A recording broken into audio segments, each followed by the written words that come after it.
Welcome to This Week in Missouri Politics, our year-end edition, and we are joined by our every year-end guest, now the Attorney General of the State of Missouri, Eric Schmitt. Merry Christmas and welcome back to the show. It's good to be back. I think this was the last show was the first show in your first season, right?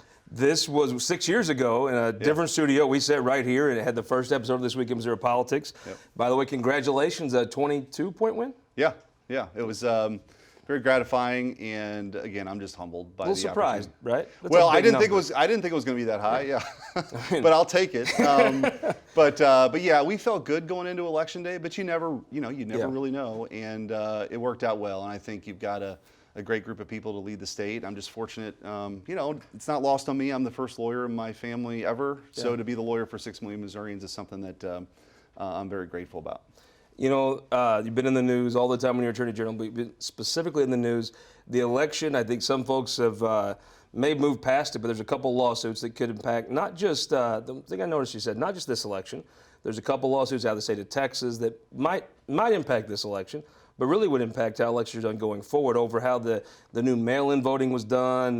Different states have different rules, but some of them were pretty liberal, maybe, saying how people can vote.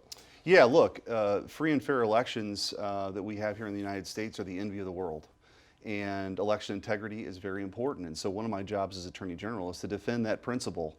And when we see that in question in other places, it's important for me to stand up and fight. And so to give you one example, there was a Pennsylvania case, for example. They allowed mail-in balloting. They expanded the ability for people to absentee ballot or mail-in ballot. But it's really important to have those safeguards in place. Like in Missouri, for example, everything has to be received on Election Day. That's what the Pennsylvania legislature said. That was the law. Well, the Pennsylvania Supreme Court said, well, we know that's what you said, but actually ballots can be received 3 days after. And more than that, they don't even have to be postmarked. We'll assume that if they're received 3 days after the election, they were mailed on Election Day. Well, that's not what the legislature prescribed. The Constitution is very clear that the state legislatures are the ones that set forth election rules. And so really when we're standing for that principle in the Pennsylvania case, or more recently the Texas case, it's about election integrity. You want everybody to vote, but you got to make sure that you count every legal vote, but you don't count illegal votes. It actually diminishes Missouri's vote and Texas's vote if you have illegal votes being cast in other places. Something I've seen that Donald Trump has done is you ran in 2008 in a very different election climate in the state of Missouri. You ran in a very competitive year. Barack Obama came within a few thousand votes, I guess, of actually winning Missouri. It was competitive. And at that time, there was some African-American turnout, was as high as we've ever seen in Missouri. I think Donald Trump has changed some stuff. I think there's a lot of old white guys out there that showed up to vote for Donald Trump that maybe hadn't showed up to vote. Maybe mobilizing them and maybe making it easier for them to vote. It used to be that Republicans wanted to put more rules in, Democrats wanted fewer rules. I'm not sure that anymore that the real push in this state isn't a large, probably older white population that when they get motivated to vote, they'll stand in line for an hour. Well, look, you saw election turnout at an all-time high, or near all-time highs this time. The president has energized Republicans in Missouri to a degree we've not ever seen, maybe since Reconstruction, okay? And part of that is, I think his message resonates with Missourians. And so, to be the Attorney General and to fight for the rule of law, I think people appreciate that. I think people want to know that their elections are going to be fair, that there's not going to be the kind of things that you're seeing in other states where the courts or other election officials just make up the rules as they go along. They don't require signature verification. They don't require ballots to be received on Election Day. There's a bipartisan commission from a couple of decades ago, the Baker-Carter Commission, that said, look, if you're going to have election fraud, it's going to happen through ballot harvesting, and it's going to happen through absentee ballots when you don't have these important protections. It's probably going to happen in the cities where there's more ballots, right? So, look, this is not a new concept. This should be a bipartisan idea that we want to make sure that every legal vote's counted, but illegal votes are not counted. You see people roll their eyes at stuff like this, but I know these people. I was in Knox County. I was in Perry County 2 weeks ago.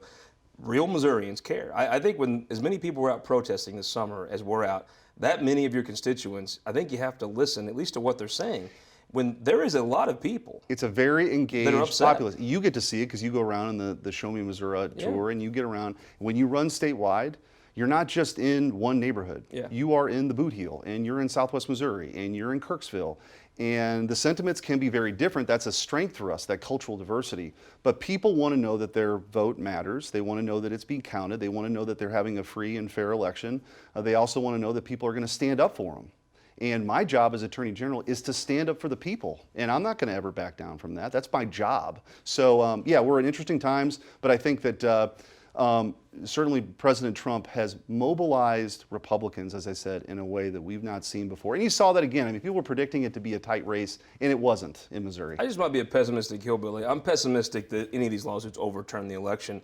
But I'll tell you, I can straight up tell you, there's a lot of folks that like what you're doing. The state is bigger than the Post-Dispatch newsroom. And there's a lot of folks that don't live in that newsroom that are quite happy with what you're doing. Well, and it stands for a proposition larger than just this one election. Yeah. I mean, we need to know that when the legislature says these, because that's the voice, that's expression of the will of the people, right? You don't like your rep, vote for a different rep. Yep. But the reps that you have are setting the rules. And they want to know when those rules are set forth that they're going to be followed. You're not going to have some rogue court or some rogue election official that changes the rules and tries to tip the scales. And so that's what we're fighting against. So let's talk about the office. I have to say, there's folks that maybe like some of the lawsuits you do, they don't. But the actual condition of the office seems like it's probably the best ran it's ran in a generation. I mean, even people that don't like some of the initiatives you do, they say the office is in a great spot. And I think maybe the evidence of that is some of the high-profile, accomplished folks that have come in to help you out.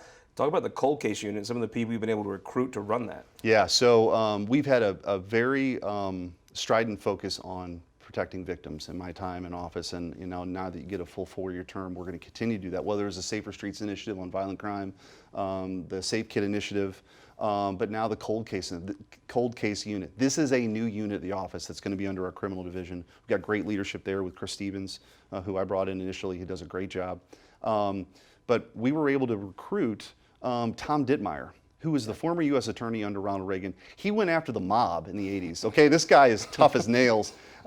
He went after these mob bombing cases, is an incredibly accomplished prosecutor. Dean Hogue, who prosecuted some of the most high-profile cases in St. Louis, including the Ed Post St. Louis Union Station murder in the late 80s. I mean, these guys are at the best that Missouri has to offer by way of prosecutors. And we want to continue to go out and recruit those folks so we can bring justice to victims, because the passage of time doesn't diminish that loss for the family. The passage of time does not absolve a murderer. And so we were able to announce our first case last week on that cold case unit, and we're just getting started. We've reached out to the Highway Patrol, we've reached out to local prosecutors, local sheriff departments. Hey, are there cases out there that if you had a different set of eyes, some experienced folks and some resources, we can help you solve? And so I think this is an important thing for us to do. I'm excited about it because I think we're going to be successful. Sometimes it's very hard, I think, for folks. I was in a diner. I was at Lucky's Diner. I had the hot ham and cheese. I'm sitting in there, and I read where you were doing a new unit to combat sex trafficking. Mm-hmm. But it's hard for folks in Lucky's to understand and believe there's sex trafficking going on in Missouri. That is a concept I think a lot of people it's not part of their world. They don't see that. Explain where that happens and why it actually does happen, and maybe not in Edina, but in other places, it's something that really affects a lot of Missourians. Well, I'll give you 2 examples that have happened recently. One is we have moved to one single hotline number to help coordinate better with Highway Patrol or law enforcement. And there was a recent example on public transportation in Missouri. It's about 6 months ago. Someone who worked for that public transportation entity noticed something because of some of the education that we do. We have Truckers Against Trafficking, we have law enforcement, victim advocate groups, and we've literally educated thousands of Missourians on, hey, what do you look for? These are the people that might see it, might encounter it at a truck stop or in public transportation, saw it, called the hotline, the Highway Patrol, one of our victim advocates, were able to intervene and get that woman to safety. That's one example. Oak Grove recently, there was a bus, the Highway Patrol was part of that, where you had young kids as part of this. And so it's a dark underworld, and a lot of these happens, in illicit massage parlors, and we're working with landlords on that. It's a dark underworld. There's advertising that takes place on things like Backpage, and so we have our tentacles all over because we made it a priority, and we want to make sure Missouri is the least hospitable place in the country if you're engaged in this kind of illegal activity. But that, again, a lot of this is partnership, Scott. It's working. It's like the Safer Streets initiative with the U.S. attorneys. It's working with the Highway Patrol. It's working with the FBI Anti-Human Trafficking Task Force, where we have a good relationship. It's just the work that you do to make sure you can accomplish the goals that you have. And we've got a great team to be able to do that. Tell folks where you leave. The last time we were on the show, we were talking about the help you wanted to extend to the St. Louis City with the murder rate. Mm-hmm. That rate has continued to go up. It's past last year, which was the record. This will probably be the record this year. Where is that at? Where's the relationship at with the circuit attorney? And are we going to see next session another bill to try to help allow you to extend some resources to help fight the murders in the city? We'll see. I mean, that offer of help has been extended to the circuit attorney since I took office, and she's not interested in that. Most prosecutors across the state are. I mean, our special prosecution unit goes around all across the state and prosecutes some of the toughest crimes, and we have a great record, and we'll continue to do that. So that offer remains for any prosecutor in the state, including the circuit attorney. If the legislature wants to give us the ability to prosecute homicides as they were considering in special session, we'll be all for it. But we're going to continue to focus on those relationships, extend that relationship we have with the U.S. Attorney's Office, where we can actually go prosecute violent crime. We've got over 450 charges from that partnership now. So we're going to keep doing that because the problem isn't going to go away, and neither am I. We're committed to this, and so again, a lot of it is just communication, partnership, and then having the people who can go do it, and we have that in our office. That is something. I mean, people I think discount it. You really do have a staff right now that's by all accounts top notch. That you can lend those resources. That's got to be a big plus to most counties. That's what especially the rural counties in Missouri. There, if there's a triple homicide and we can bring some expertise, and we've prosecutors who've done that work before, we want to be helpful, and so we're going to keep doing that. And so those relationships remain strong. Obviously, our relationship with law enforcement, we've built that trust. They know that that I want to be supportive and be helpful, and that's a big part of all this. So that's going to continue. And at the end of the day, I want Missouri to be the safest place in the country for people to pursue their dreams, have a great job, raise a family, do all those things. And people need to be able to feel safe, and that includes people who live in North City, and people who live in Boonville, and people who live in Butler County. The luckiest folks. Attorney General Schmitt, thank you so much for joining us. Merry Christmas to you and your family. Merry Christmas. This is the part of the show where I always tell you to go to showmissouri.com, check out the history of Missouri one county at a time. We're in Perryville, the little Rome of the West, the Lutherans and the Catholics, beautiful, beautiful religious architecture. But I want to do a shout out. Roy Temple, friend of the show, been on several times, a fixture in Missouri politics, lost his mother to COVID. She was a fixture in Stoddard County politics forever. Our hearts and thoughts go out to them. We'll be right back after this. All across Missouri, our new car and truck dealers are building strong local economies. When you buy a car or truck in Missouri, you're helping to support over 20,000 Missouri families who rely on the auto industry for good-paying local jobs. You're also helping fund our communities, schools, first responders, and our roads, because dealers generate millions of dollars in tax revenue. Missouri's automobile dealers have been the foundation of our communities for generations and for generations to come. The Missouri Automobile Dealers Association, the heart of Missouri. For more than a century, the St. Louis Carpenters Union has shaped our communities. Through trusted alliances, we deliver skilled professional craftspeople while our business partners provide the kind of quality jobs that keep our economy humming. It's a blueprint that has worked since 1882. Turning Missouri into a right-to-work state stalls progress, wipes out jobs, and kills momentum. Right to work is wrong for everyone. Let's keep Missouri moving forward. Visit carpdc.org to learn more. Your energy needs are changing. That's why at Ameren Missouri, we're not waiting on the future. We're building it with the Smart Energy Plan, advancing thousands of projects across the state, helping reduce emissions through cleaner energy sources, boost reliability with self-healing equipment, and better withstand storms with new composite poles. Moving Missouri forward and bringing us all a little closer together. That's energy at work. Ameren, Missouri. Welcome back to our last opinion maker panel of 2020. No malarkey crew, Patrick, Lynn, welcome back to the show. Glad to be here. I wore a tie just for you. Love it. Representative Gretchen Bangert, North County, welcome back. Thank you, thank you. John Bowman, the institution, the former legislator, several things. Congratulations on the award you won from the NAACP. Thank you very much. It's extremely humbling, but actually it comes from Omega Psi Phi Fraternity Incorporated. Awesome. Congratulations. Yes. And the Iron Lady of Jefferson County, the lady that could take 3 Democrats at one time, no problem. So I have seen you doing several things. There's a mask order in Jefferson County now that you fought off for a while. Now you're suing St. Louis County for what is the shutdown? What is the status of St. Louis County right now? Well, sure. So first of all, I think it's important to say that in Jefferson County, what we were fighting was to make sure that the Sunshine Law was followed, not the mask ordinance. Sure. Jefferson County Health Department can and has enacted a mask request. They don't have any teeth to that mandate, but it's the right thing to do. People should be wearing their masks. And then right now I'm representing, if you take off my representative hat and put on my attorney hat, I am one of the attorneys representing the Missouri Restaurant Association and 40 restaurants suing St. Louis County.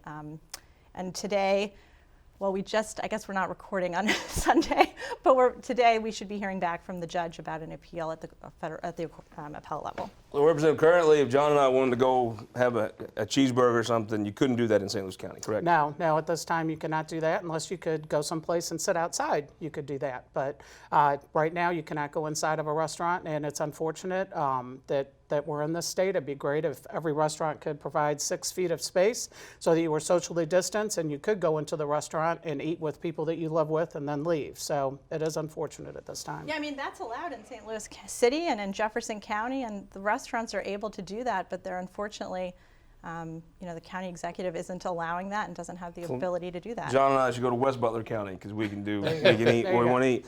Representative Bowman, it is an interesting thing. Tell me on the ground. I mean, the rest of the state sees this, and some of them think, oh, that's the models everybody do. Some folks, like where I'm from, think, how do you people live like that? Right. What do folks think about this? Just on the street, I've loved being friends with you because you have friends that are political, business, just regular folks. Give me what that regular guy thinks. Yeah, there's a strong opinion in the area that I represent, especially that without health, there's no wealth.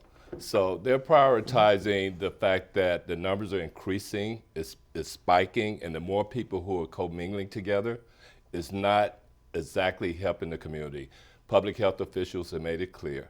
The mask options are definitely a need, but open gathering of large number of people have proven in Jefferson County, in St. Charles County, the numbers they're spiking. So how can we go against the opinions and the recommendations from the CDC and public health officials when the numbers speak for themselves when we have lost so many lives? Patrick, Lynn, you've lived in Kansas City, you lived in Jeff City. Let's say you and I were at Town Grill and you was explaining to someone how Illinois has rules. I think you have to have a government permit to smile in Illinois. And they're having the same problems they're having in Missouri. Places in rural Missouri that have not bothered their citizens at all have the same problems St. Louis County's having. How do you know what you're trying is working? I think you have to follow what science says. I think we've had a failure of leadership from D.C. to Jeff City. Our governor won't even put in place the recommendations that he is getting from the Trump White House. He doesn't even want to follow those recommendations. Look, it's hard to see. Everyone likes to go, well, Illinois has all these rules and still this, but you're talking about a state. When you look at Chicago and how dense that is, it's a lot different even from Kansas City and St. Louis. We don't have the density that Chicago has with the high rises and everything else in those big cities. So I think that's a little bit comparing apples and oranges. It's not necessarily a bad idea to have, to kind of let local communities decide what's best for them. But you're a policy guy. What should be happening right now? What should be happening, there should be more collaboration by region.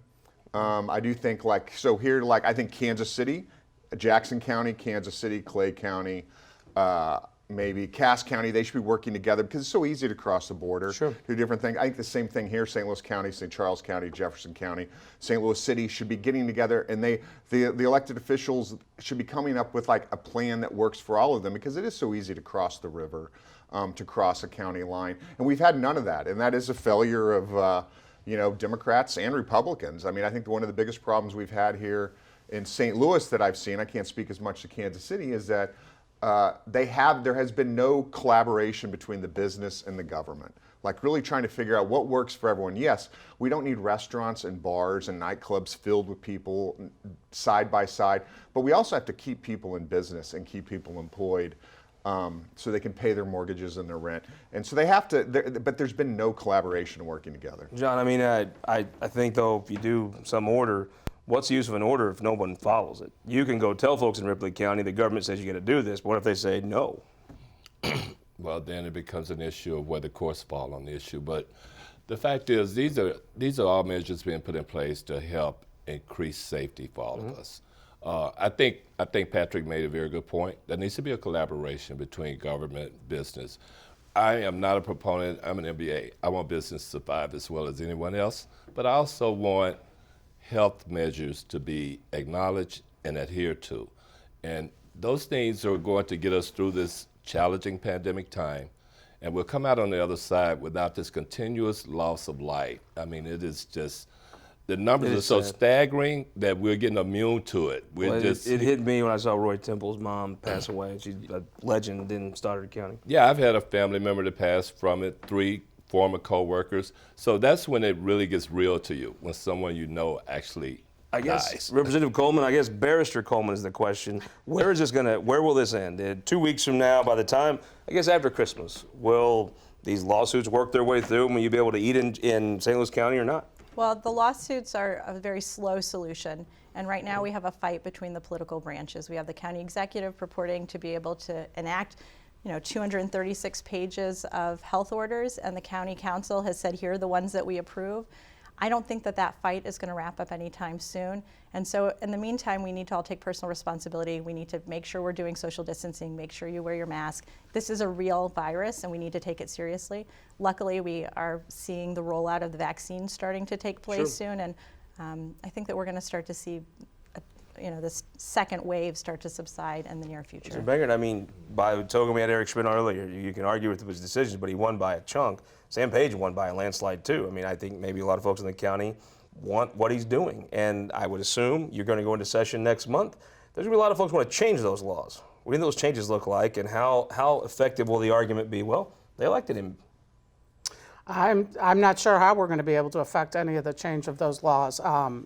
County Executive Page has the right to do what he needs to do in St. Louis County, but I agree that the St. Louis County Council should have say-so on what's taking place, not just one person. I mean, they need to work together, and we go back to the point that he made to where we all need to be collaborating together. At every level, at the state level, the county level, all of us need to work together with business to get through this. And we are almost at the end. We have the vaccines coming. We just need to be diligent and get through this. Something tells me some of your colleagues think those laws should be changed. What's that going to look like? Well, I think the first thing we have to do is we have to see what do we do when you have a county executive who won't follow the laws of the charter and the ordinances that he's bound to follow. He has a duty to defend the charter and to enact those laws, and he's reached up into state statute and pulled another law and said, oh wait, this applies to me, even when it doesn't. If I had to guess, the Missouri House of Representatives won't say local control is the answer. I don't think that in this case they're going to say that that's going to be happening when the local officials will not follow their own laws. John Bowman's so old, he served with Republicans that cared about local control. Patrick Lynn, let's talk about 2020, looking back on a year that's, I don't think anybody's going to smile on as their favorite year. Give me some group or politician that had a good 2020. I would say the hands-down winner in Missouri is the Republican Party. I think it's Did they win become by forfeit, though? Yeah. What's that? They may have won by forfeit. Yeah. I think, well, I don't know about that. I will say that we had a great candidate for governor. I think an exceptional candidate for governor. So I think it just shows us, we're a little, Democrats like to, we've always said when we've had this theme, if everyone would vote, we'd win every race. Well, that's obviously not true because we had, 70% turnout. Who had a great 2020? Well, Biden, of course, he won, and that's fantastic. Although our president, I don't know what's wrong, but he needs to realize that Biden did win, and that's great for us. Out in force. Yeah, so that's great for us. You should have told Eric Schmitt that in the hallway. John Bowman had a good 2020. I think Congressman Clyburn and Stacey Abrams had a very good year. Absolutely. Hard to argue with that. Yes. Representative Coleman, who won 2020? Well, I think Governor Mike Parson, he has had a steady hand. He came into office under unusual circumstances at best and has had a pandemic to deal with, riots to deal with, and has just done a really wonderful job. He came in saying, I care about local control as the head of the Republican Party in the state. He's the last man standing. And has really done a good job of making sure that each county can address things as they see fit. I got to say, I think when you look back on who had the political influence, that the endorsements always the gold standard of the Farm Bureau. Then you have Missouri Right to Life and the firefighters and folks in NRA. I think the St. Louis City and County Cops and that whole FOP organization, their endorsement has become something that will be legitimately sought after. I think every Republican is going to be beating down their door because of how successful they were this past cycle. Absolutely. The governor was predicted to win by 5 to 7 points. He blew it out at 18. Well, some of us predicted more than that, but I guess fair enough. Let's not even get into the polling process. Give me, Representative, a prediction for next year.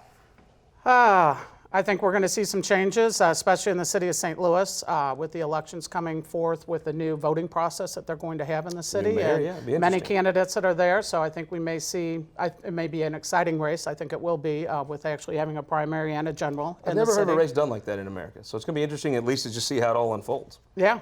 I think there's one other state that does it, and I'm not sure, but I think Well, in it's Butler going to County, you get the most votes, and that's how Yeah, it's decided. yeah, Or you, well. you duke it out in the alley.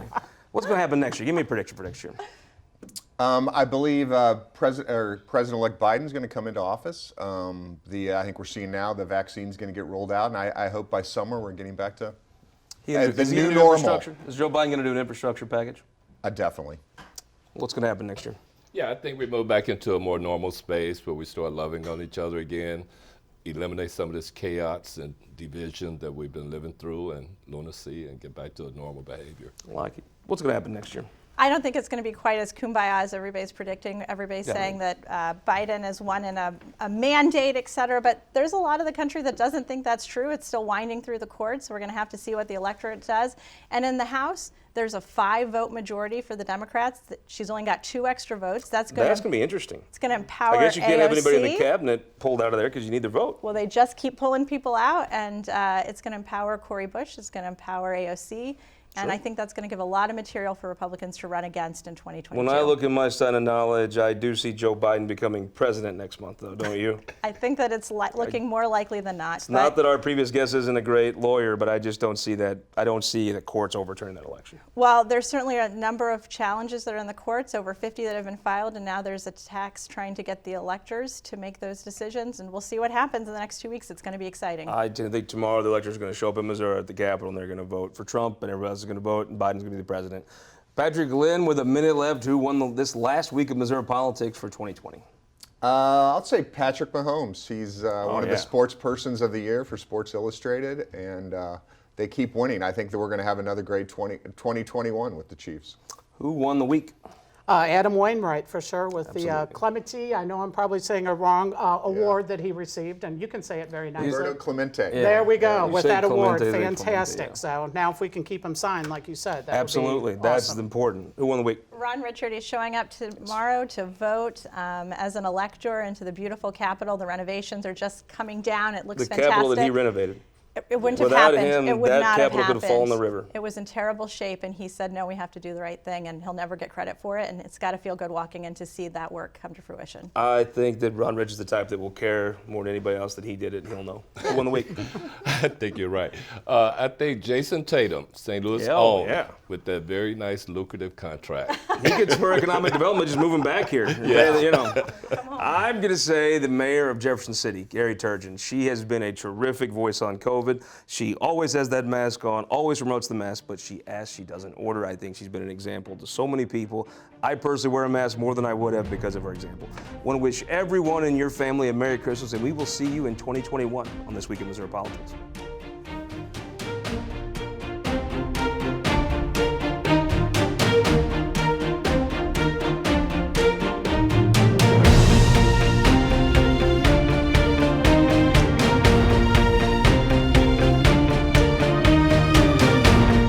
This Week in Missouri Politics, sponsored by the Missouri Association of Career Fire Protection Districts, Spire, and Sterling Bank.